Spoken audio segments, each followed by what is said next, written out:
Olá pessoal, esse vídeo é a parte 3 que trata do livro Mastering the Dynamics of Innovation do James Utterback.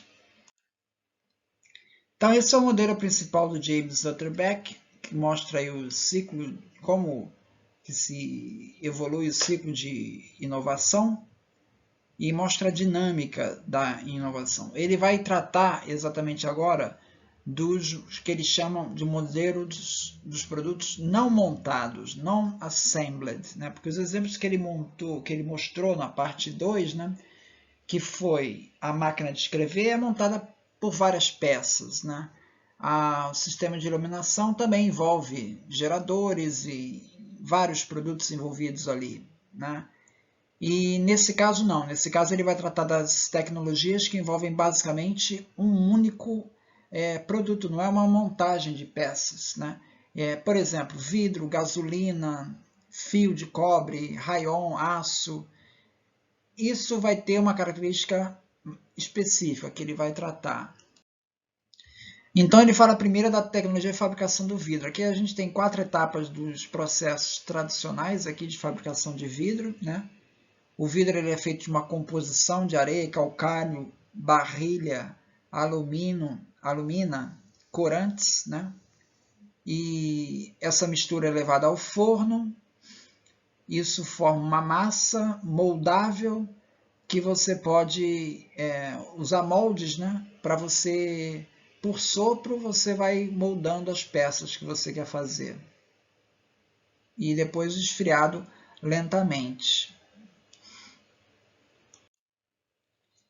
Bom, o processo então ele evolui para essa é uma evolução que aconteceu em 1861, em que os fornos da Siemens, o forno, ele é dividido basicamente em duas etapas, duas câmaras, a câmara 1 e a câmara 2 que você vê aí, separado por um separador aí 3. Então, esse processo, ele garante que, como você está tratando com ar pré-aquecido, para você aquecer a substância, né, que vai formar o vidro, né, você reduz a quantidade de ferrugem e obtém um vidro mais puro. Então, as etapas de mistura, da mistura e o derretimento, elas são unidas no mesmo tanque. Uma outra aperfeiçoamento é esse processo aí que a gente chama de continuous annealing. Você tem um conjunto de rolos que ele possibilita a movimentação ao longo de um tubo, esse tubo abóbora aí, onde fica o forno. Na entrada do tubo você tem uma temperatura, no meio do tubo você tem uma temperatura mais alta. Você vai gradativamente aumentando a temperatura, à medida que o vidro vai entrando no forno.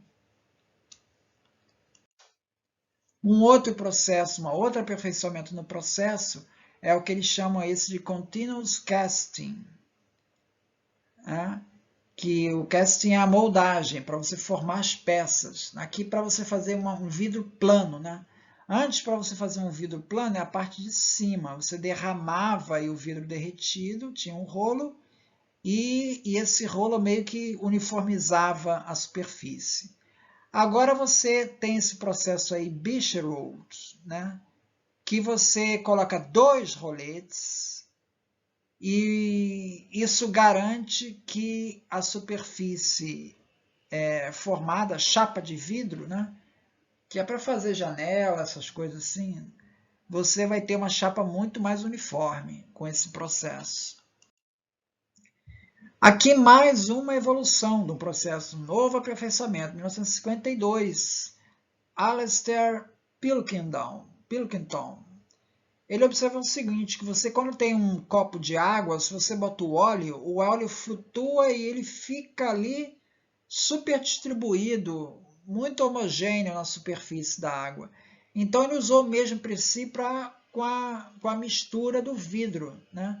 O vidro, quando sai do melting tank, né, do tanque de derretimento, que está ali, ele está naquela fase ali que ainda não está duro, né, está meio maleável, você bota ele num banho e isso vai fazer com que o vidro ele se espalhe uniformemente e vai trazer uma placa mais uniforme. Depois você joga aí no annealing layer, que foi a invenção anterior dos rolos, né? Com forno gradativo. Então, esse método eliminou etapas como o polimento do vidro, simplificando o processo, porque fica tão uniforme que eu não preciso mais da etapa de polimento que tinha. Então, aqui ele fez um exemplo, simplificando, né, na etapa do processo original, você tinha a mistura, mix, o derretimento, melt, a etapa de casting, de annealing e o polimento, né? E depois você vê que a etapa de mistura e de derretimento, você juntou tudo numa etapa só, que está na grade em azul. Né? Então, o verde e o marrom virou uma etapa só. E assim, cada processo desses que foi descrito, ele sempre simplifica o número de etapas do processo total.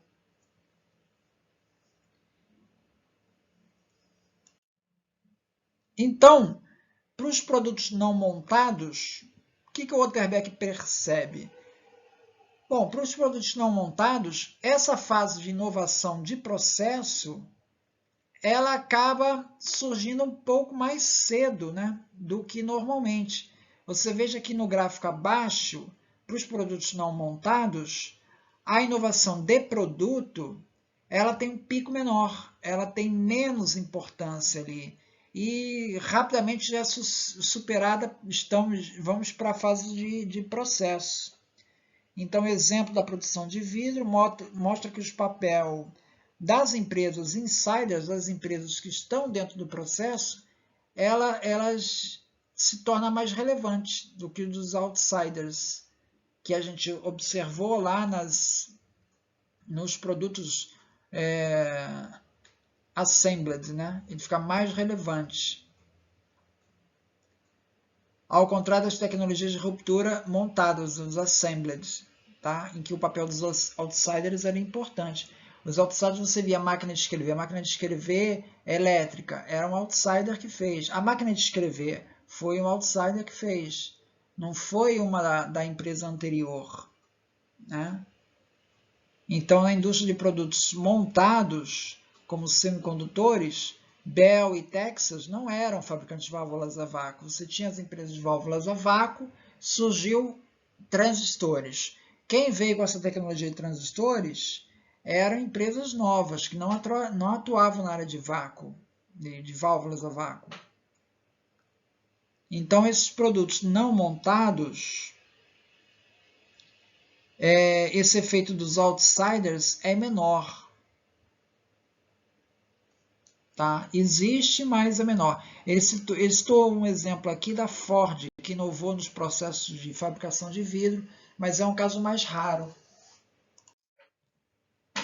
Essas conclusões vêm meio que convergem para outros estudos. O John Enos, ele estudou a tecnologia do petróleo e ele chegou à conclusão que os processos de uma refinaria de petróleo, metade dos benefícios econômicos com as novas tecnologias vieram de melhorias graduais. Então, veja, isso mostra nesse gráfico aqui, né? Você veja o ganho de produtividade. Você tinha o processo lá, o processo Burton, tá? Depois você tem o processo do fluido original, em vermelho, e o processo de fluido atual, em azul. Então, você vê que quando você veio com essa tecnologia em vermelho, essa tecnologia nova, você teve um ganho de produtividade, né? Um ganho de produtividade. E o ganho que você teve da primeira etapa é quase igual ao ganho que você teve na segunda etapa, que é o processo de fluido atual. Entre o vermelho e o azul, não teve nenhuma grande inovação. E, no entanto, você teve um ganho significativo. Aqui, no caso, o ganho é usar menos energia. Né? O primeiro gráfico é a energia, a quantidade de energia. Então, eu ganhava, em verde, no primeiro gráfico, eu usava muita energia, aí eu vim com a tecnologia do processo fluido original, que é o vermelho, e eu tive um ganho de produtividade, ou seja, eu reduzi o consumo de energia significativamente. E depois eu reduzi mais ainda com azul.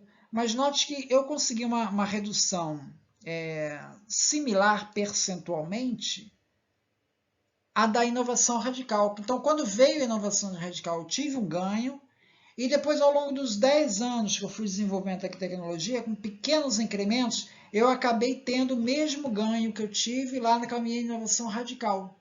Essa é a conclusão do John Enos.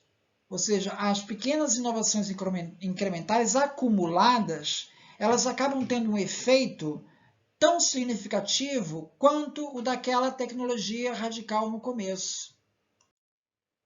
O Daniel Hollander chega à conclusão parecida quando ele estuda a tecnologia de Rayon. Ele diz que 77% dos custos de produção da tecnologia de Rayon foram devidos a aperfeiçoamentos incrementais de processos graduais. Então, veja, isso é uma característica. As duas tecnologias, tanto a de petróleo quanto a de Rayon, são produtos não assembled.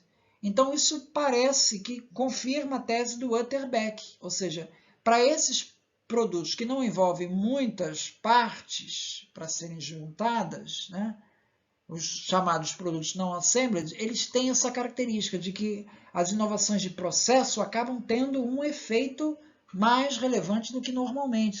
Normalmente só teria efeito depois de algum tempo, né, no modelo do Utterback. Então, esse conceito da ênfase das inovações incrementais e principalmente das inovações de processo, elas convergem com uma outra linha de raciocínio que também se vê na literatura. E aí eu destaco esse artigo do Ivan da Costa Marques, que está acessível na internet, onde ele mostra que em várias tecnologias, o que se nota é que à medida que elas avançam, vai havendo uma desmaterialização. Olha que exemplo curioso aqui. Carroceria de um automóvel. O veículo atual, ele tinha peso total 3.240 libras. Tá? O veículo que ele chama PNGV, é um veículo mais moderno, já tem 1960. Ou seja, você pode ver isso com os motores de automóveis. Os motores que têm 60 cavalos de força. Você pega um motor de 60 cavalos de 10 anos atrás, pega um motor de 60 cavalos hoje, pesa os dois. Tu vai ver que o motor de hoje, que gera os mesmos 60 cavalos, pesa menos.